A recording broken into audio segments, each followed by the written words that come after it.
성경책에 있는 없음 구절이 사탄이 변개한 것이다 라고 뭐요? 주장하는 사람들이 있고, 제가 한마디를 조금 하려고 합니다. 바로 성경이 정말로 변개가 된다라는 것을 알려드리고자 하는 것이죠.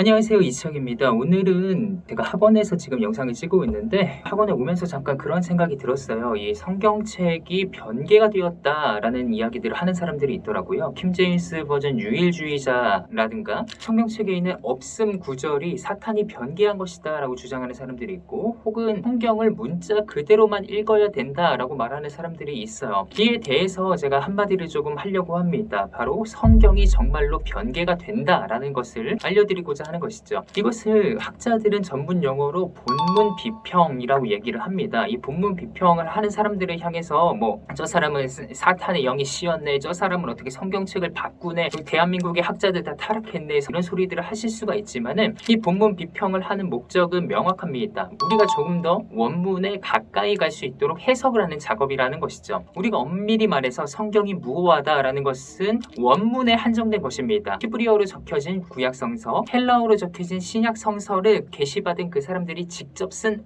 원본 자체가 무호하다라는 것이 전제가 되는 거예요. 그 외에 지금 우리가 보고 있는 것들은 전부 다 사본들입니다. 직접 필사한 사본들이라는 것이죠. 이 사본에는 당연히 오류가 있을 수밖에 없습니다. 성경책을 써보신 분들은 아실 거예요. 성경책 필사를 하다가 갑자기 틀려서 화이트로 지우고 이런 것들 경험을 많이 해보셨을 텐데요. 서기관들 역시 이런 작업들이 빈번하게 일어났습니다. 그 중에 대표적인 것은 철자를 잘못 썼던 거예요. 예를 들어서 아모스서에서 보면은 하르몬에 던져지리라 라는 이 단어가 등장하는데, 이 단어는 헤르몬의 오기일 가능성이 크다라고 성경학자들은 얘기하고 있습니다. 그 외에도 창세기 4장에 보면은요, 세번역에서는 가인이 우리 들러 나가자 라고 이야기하는 장면이 또한 삽입이 되어 있습니다. 그렇다면 개역개정이 다르고 세번역이 지금 다른 거죠. 우리 성경책을 펼쳐보시면은 없음이라는 단어가 등장하기도 하고요, 혹은 괄호로 묶여져 있는 단어가 있는 것들도 볼 수 있습니다. 요한복음에 나오는 가늠한 여인에 대한 일화가 가로가 쳐져 있고, 마가복음의 결론 부분에 또한 가로로 쳐져 있는 것들을 볼 수가 있죠. 이것은 어떠한 사본에는 있고 어떠한 사본에는 없다라는 것을 반영해서 넣은 작업입니다. 그러면은 우리가 생각했을 때 어떤 사본에는 이것이 있고 어떤 사본에는 이것이 없는데 대체 원본과 무엇이 더 가깝냐라고 주장할 사람들이 있습니다. 그래서 학자들은 몇 가지의 이 방법을 적어놨어요. 첫 번째로 짧은 본문이 긴 본문보다 앞선다라는 것이고요. 두 번째로는 복잡한 본문이 그것이 아닌 독법보다 더 우선시된다, 이런 것들이 있어요. 여러 가지 작업들이 있지만은 이것은 일종의 방향을 제시하는 것이지 이것이 무조건 옳다라고는 볼 수 없습니다.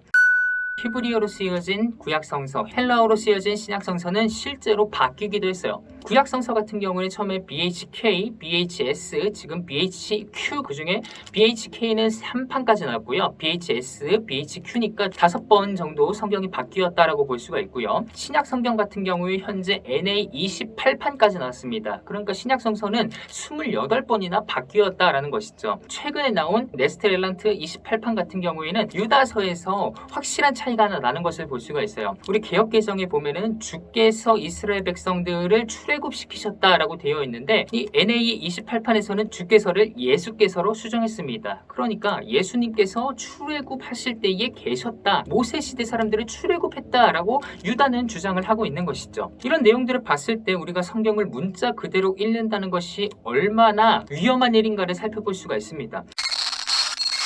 그래서 클래식을 통해서 한번 예를 들어보겠습니다. 클래식 악보들 중에서는 원전이라고 불리는 악보들이 있어요. 이 원전 악보 또한 작곡가들이 처음에 의도했던 바를 찾아가자라는 작업을 하고 있어요. 작곡가들이 남긴 원본들이 있으면 좋겠지만은 원본들이 없는 경우에 제자들이 악보를 그린 경우, 그리고 여러 가지 그 판본들을 합쳐서 정말 작곡가가 생각했던 것이 이것이다 라고 밝혀내는 작업들이죠. 예를 들어서 베토벤의 교향곡에 보면은 이 데크레센도 표시가 있어요. 데크레센도가 점점 여리게라는 거죠. 그런데 이 장면이 절대로 데크레센도가 될 수 없는 거예요. 악기들이 추가가 되고 점점 커지는 현상인데 대체 왜 그러면 데크레센도를 만들어놨냐? 그랬을 때 학자들이 주장하는 거는 이거는 데크레센도가 아니라 악센트 기어다라고 주장을 합니다. 실제로 악센트로 연주하는 것이 조금 더 음악적이고 베토벤이 의도했던 효과를 낼 수가 있다는 것이죠. 한 가지 더 예를 들면 쇼팽 에튜드 10-3에 이러한 구절들이 있습니다. 여기서 우리는 흔히 여기서 마이너 코드가 쓰인다라고 얘기하는데, 어떤 판본에 의해서는 여기서 마이너 코드가 쓰이지 않은 경우도 있어요. 10의 3에 보면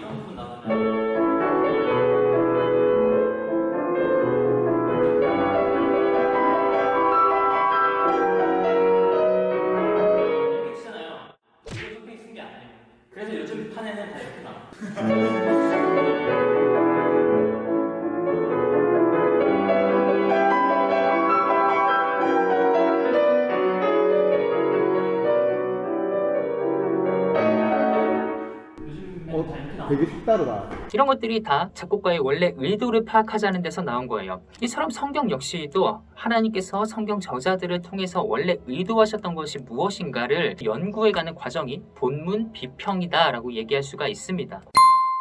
따라서 우리는 본문 비평을 무조건 나쁘다, 이것은 사탄이 변개한 것이다 라고 보는 것이 아니라 이거 학자들이 이렇게 주장하는 데는 그런 의도가 있겠지, 그런 이유가 있겠지 라고 생각하며 그들이 하고 있는 그 작업들에 대한 노력들은 이해해 줄 필요가 있다 라고 생각합니다. 지금 너무 갑작스럽게 찍는 거라서 제가 레퍼런스가 따로 없는데요, 조금 더 이것을 자세하게 설명드릴 수 있는 기회가 있었으면 좋겠습니다. 그러면 저는 다음 시간에 뵙겠습니다.